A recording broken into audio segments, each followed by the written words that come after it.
Chad Brown from Mechanicville is the best trainer in the country. He wins the Eclipse Award, handed out at Gulfstream Park, and he joins us here on Big Board Sports. Our guy from Mechanicville, we spend a lot of time with during the summer months at Saratoga. Chad, Roger Weiland, Brian Mariano in Albany on ESPN Radio. Good morning. Good morning. Thanks for having me. Thank you, Chad. Congratulations, my man. Thank you. Appreciate it. Has it sunk in yet? I mean, how does this make you feel? What does this mean to you, Chad, to be voted number one?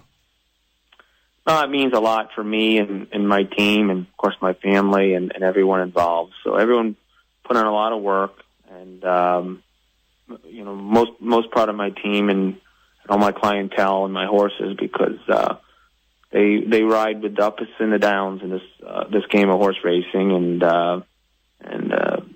all the patience and hard work paid off. So it's quite an honor for everyone involved.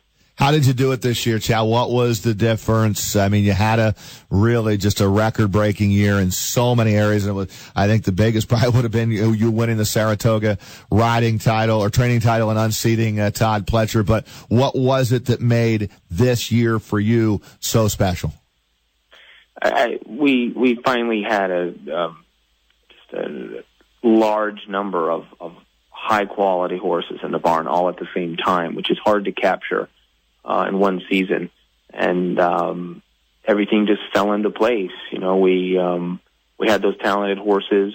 We had a relatively low number of injuries and disruption in racing schedules and what have you. So these horses can stay in a regular basis racing, and we have a lot of the best horses in our care and a lot of the best people in the industry working with those horses. It's a recipe to have a record-breaking year. And let me throw these numbers at you. This is from Tim Wilkins' article this morning in the Times Union, where you are featured today as well, Chad. 182 races from you won 182 races last year from 763 starts. You got to the winner's circle 42 times in graded stakes races, 12 of them in grade ones. That's those numbers. I would think those are you going to try to duplicate those numbers, aren't you, in 2017? We try, and every year we've been fortunate enough. We've been in business. Every year we've built on the previous year, and now it's getting, the bars get so high. It's time to be realistic. We get up and work hard every day, and of course our hope is we could even build on last year. But you can't take these seasons for granted either, and you have to have a lot of luck along the way. Like I said, keeping our horses healthy and having the right races go and weather cooperate and so many factors. But we're going to try, and hopefully we can do it. Was winning the Saratoga training title the highlight of 2016?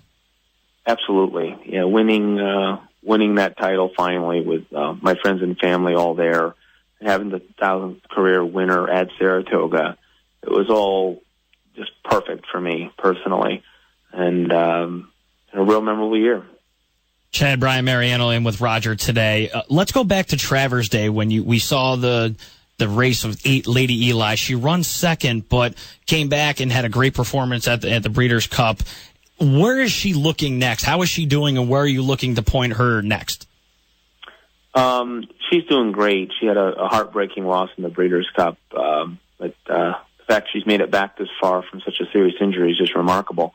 And she's down here right now in Florida with me training, taking some time off from racing until about April or May. We'll get her back in the afternoons running again, and hopefully all the way through up until Saratoga. I'd love to run her in the Diana opening weekend. So she'll have some races before that, and have a real solid campaign if she can stay healthy. Fingers crossed. But I'd say April, May, we'll see her running again. And we all had a chance to see Flintshire, too, which was a phenomenal horse that won the Eclipse as the best male turf horse. Saw Flintshire in Saratoga. But, Chad, you know how this thing goes, man. You're right. It's 2017, and I can't wait to get a couple more months in here, get these prep races going for the Kentucky Derby, and perhaps you might be in the winner's circle at the Kentucky Derby this year. I am reading here, Practical Joke. Is that a horse that you have right now on the Derby trail? Yeah, right now he's on the trail. He's he had a good third in the Breeders' Cup. His first time around 2 turns and going that far distance, a mile 16th. And, of course, he won the Hopeful and he won the Champagne in New York last year as one of the top 2-year-old dirt horses. He still has some things to prove if he can go the Derby distance. I'm not ready to take him off the trail after his defeat in the Breeders' Cup. I thought he ran well enough to deserve another shot. I gave him a little freshening right now. I'm hoping to get him back to the races the first week of March. We have a couple different races in mind for him, the Fountain of Youth here in Florida or the Gotham up at Aqueduct. So tentatively penciled in that weekend to get him back started again, and we'll see if we can make it to Louisville with him. Chad, what's your day-to-day right now? I mean, what is this? Is this a crazy busy time for you? I know a lot of people who follow the sport, little downtime here before we crank it back up with all the Kentucky Derby preps. But for you, day-to-day right now, what's your schedule like? Hectic time right now?